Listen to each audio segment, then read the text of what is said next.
Back to Joe Biden. He will not be meeting with oil executives at the White House today, but he has no problem apparently flying to Saudi Arabia in 2 weeks to meet with the Saudi crown prince to beg for an increase in oil production. For more, let's welcome back attorney and columnist at BizPac Review, Aaron Elmore, and radio host and Project 21 National Advisory Board member Chris Arps back with us. Chris, how does this make any sense? Well, if you look at the Biden administration, a lot of what they do doesn't make sense. So this is kind of just par for the course. We talked about it last hour that he's bringing the oil executives to the White House to, I think, browbeat them into giving some of their excess profits away, as they call them. This doesn't make sense. And as I said, par for the course. Yeah, Aaron, I mean, he sent a letter to them last week, which basically the oil execs were like, okay, what do you want us to do? Why do you think he's not meeting with them? Because we've heard him say he's going to do everything possible to get gas prices down.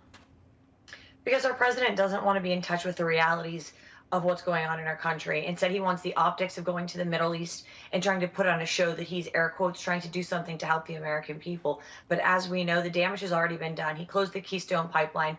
There are massive restrictions on oil producers here in the States. He talks about the leases, but the leases aren't the wells. So everything he's saying is just shrouded with lies.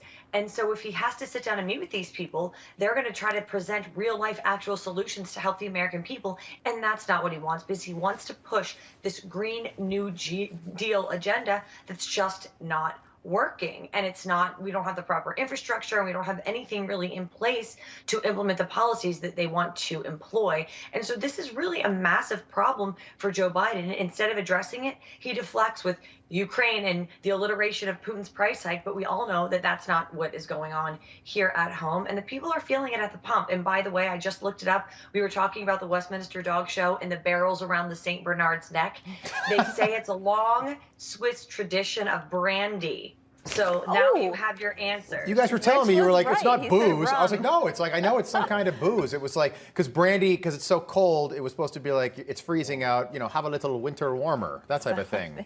Right? Hey, Robin, So during St. Bernard Go ahead, I'm sorry. Sorry, Chris, go ahead.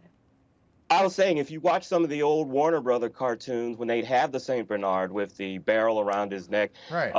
The St. Bernard would go rescue the person, and then he would make a martini for the person Right, he was it's rescuing. drinking That's a good Manhattans, dog. like one of the characters in Frozen out there. Right. Yeah, I might get a St. Let's Bernard. go back to those cartoons before they were woke. Yeah, exactly.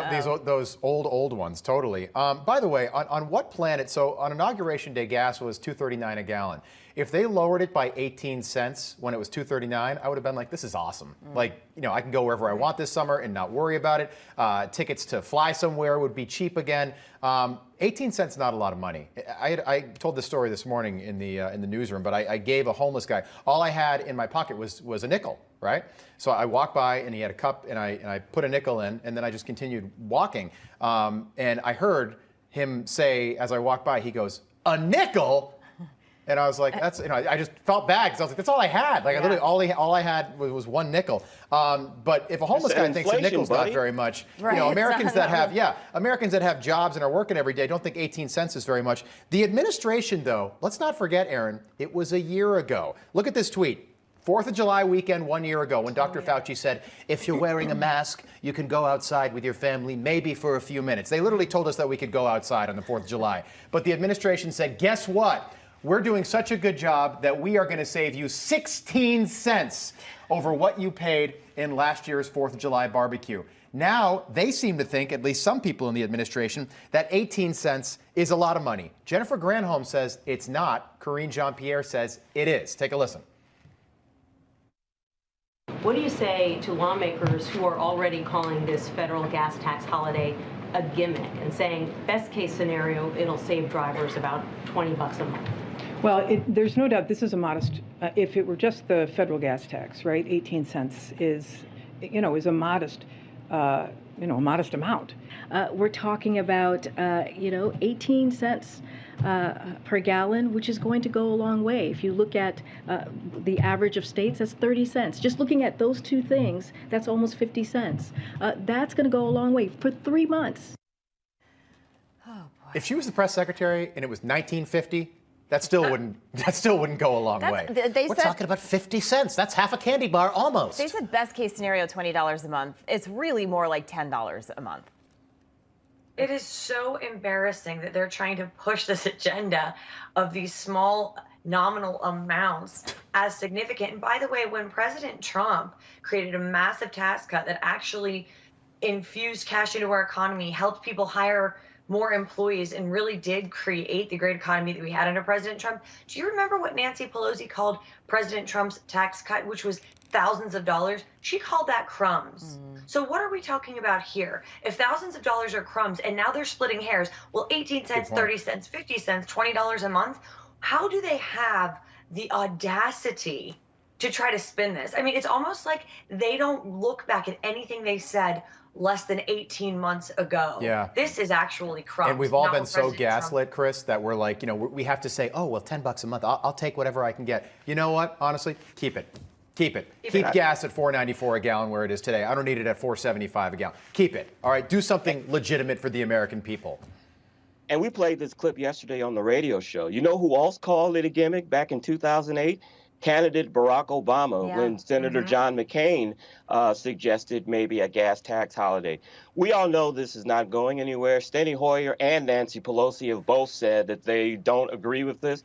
They know that this will undercut the $1 trillion stimulus, infrastructure plan. Where's the money going to come from if you cut this tax temporarily? This is going nowhere. That's why even if it's 3-6 months, whatever they're proposing, it's not going to happen anyway because the president's own party is not behind it. Chris, Allison and I were streaming your radio show yesterday. Take a listen.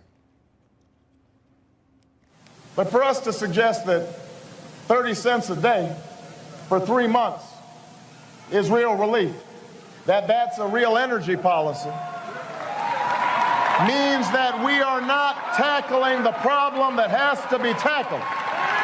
We are offering gimmicks.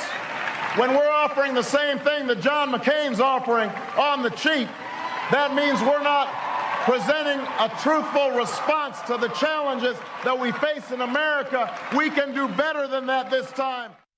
Aaron, I wonder if what former President Obama is doing now when he heard that, this gas tax may take effect. So, yeah, I mean, look, if you save $10 a month, you can save up to buy that $65,000 electric car that the Biden administration wants you to buy. But even if you had that money, Aaron, there aren't enough electric cars to go around for people to buy.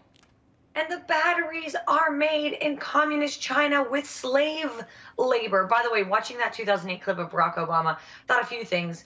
One, he's sitting in Martha's Vineyard doing nothing these days other than bloviating and lying about the things he used to say. And two, he was an excellent public speaker. But unfortunately, we signed up for hope and change with Barack Obama, and all we got was more IRS agents and greater problems.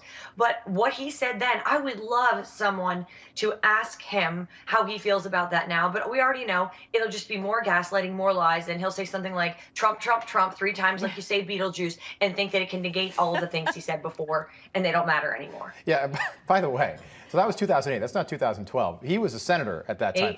It was rhetoric like that got him elected.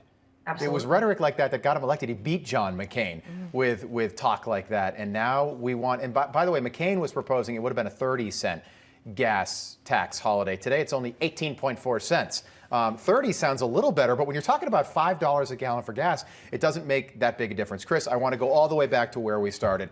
Joe Biden, again, is going to Saudi Arabia in 2 weeks. The oil executives are literally going to the White House today to meet with Jennifer Granholm. What message does that send to the oil executives that Biden is choosing the Saudis over domestic energy production right here in the U.S. of A? Well, I think it shows that President Biden and President Obama, when he was president, said that they want to basically put these oil companies out of business. They want to transition our economy to a green economy. And I can't see a bigger signal in that than ignoring our domestic producers and going over to Saudi Arabia. He talks about the oil companies making all these excessive profits, and they're talking about the windfall profit tax, bringing that back again. But it just looks very hypocritical because you're going to enrich the Saudis and the Emirates with their oil industry. It sure does. It's complete nonsense. Chris, I appreciate you saying that. And by the way, I appreciate you being with us this morning. I understand you and your wife tested positive for COVID. We did. We finally did. Our COVID-19 luck finally ran out. We thought we were going to get through this pandemic without it, but we got the Omicron variant. I assume all we had was very mild symptoms, just like the flu. Good. I feel fine. Good. Well, I'm glad you're with us. The show wouldn't be the same on Thursday without you, Chris. We appreciate it. We'll pick this conversation back up top of the hour. Aaron, thank you. Chris, we'll see you again real soon.